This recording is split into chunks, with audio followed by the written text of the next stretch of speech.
Hey, what's up, guys? rayBar checking in. This video should be pretty quick and to the point. What I've noticed is my Friday videos don't do too well, and probably it's because a lot of you guys are riding off into the sunset, heading to your weekend. But if you haven't already, go ahead and smash that like button, comment down below, and let me know what you guys think. So let's get into it.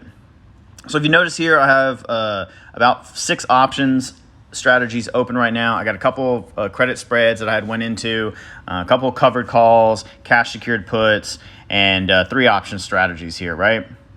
So if you notice the first one here, American Airlines, opened it up at a call credit spread of a $20.50 spread. It's going to end up expiring worthless because here we are, 17.45, likely going to, like I said, close out. I don't see the stock going up $3.50 in a matter of, 2 hours. MULN, we kind of went into that in my last video about how I just bought 100 shares at about $15 or $16. I'm going to sell dollar credit or covered calls on that until, I basically get my money back on this position. SoFi is a stock that I'm bullish on. I had switched over running the wheel strategy from Plug Power into SoFi. So go back and watch one of my previous videos on the cash secured put. Here is the next one is going to be a credit spread, a put credit spread specifically. My video that I released on Monday, credit spreads, options, explained how to trade options for beginners, I think is a wonderful video for you guys to kind of go into and see how you can start to maximize your profits. One of the things that I mentioned in that video was closing a credit spread, so that way you can secure your profits if you feel as though you're getting close to the money. This option for the Tesla 262.5750 will likely expire worthless, but what I want to do for you guys is I want to show you how to close this position in the event that you open one of these spreads and have one that doesn't go your way and you need to manage your risk, or you just want to secure profits and write it off to the game and get out of here.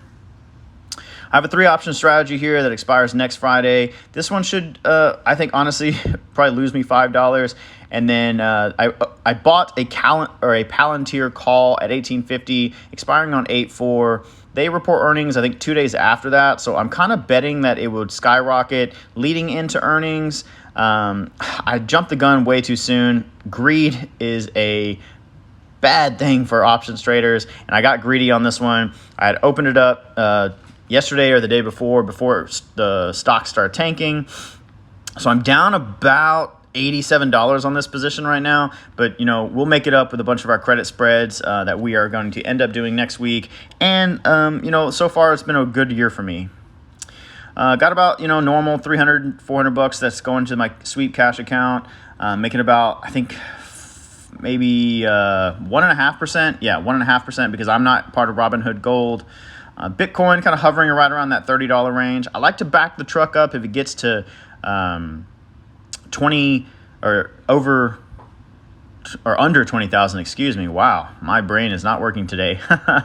The stock market has been kind of on a tear this week, so that's why you're seeing the portfolio hitting all-time highs, $11,092, kind of driven by VOO, pushing up to the upside. As well as other large tech. I opened a position in Meta, threw a quick $100 in there, or I guess $75 in there, excuse me. Wow. So this one I think is going to be a pretty good play into the future. Man, like I said in my past videos, Meta was the one that has gotten away from me, that formerly was known as Facebook. So I went ahead and initiated a position here. You'll see kind of the other dividend stocks are going in play here, and kind of working the way I want to. Got my AI plays with Palantir and NVIDIA. And then, here are the penny stocks that I got in the portfolio. ORGN, Origin Materials, GROY, which is kind of like a mining stock, MULN, an automotive stock, and FRBK. I'm up about, probably $2-3. Oh, $1 here. Bought it at 77.5 cents. I always forget that these small ones can go in like fractional share amounts.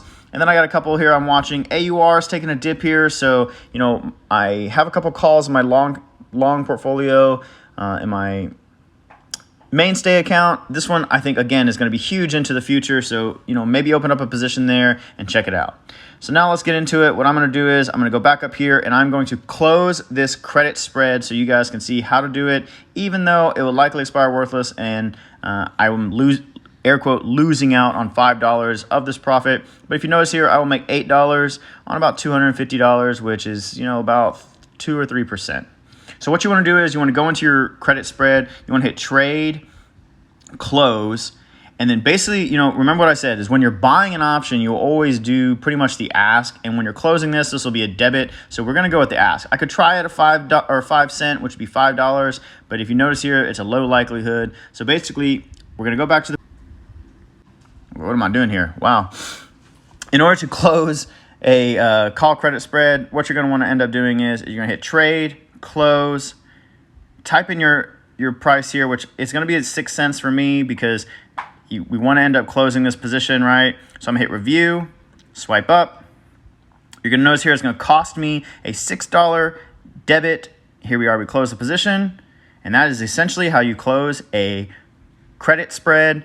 You end up buying it back. And then there we go. Now, if you notice back in the portfolio, my buying power jumped up to 493 because some of my collateral had gotten released. And now I only have $1,000 in options collateral open, which will be mainly taken up with this SoFi cash secured put. Let me know if you guys, or what you guys are buying this year. And if you're still here in this part of the video, it was a little bit wild, a little bit rambled. I am packing up to head to my parents' house for the weekend.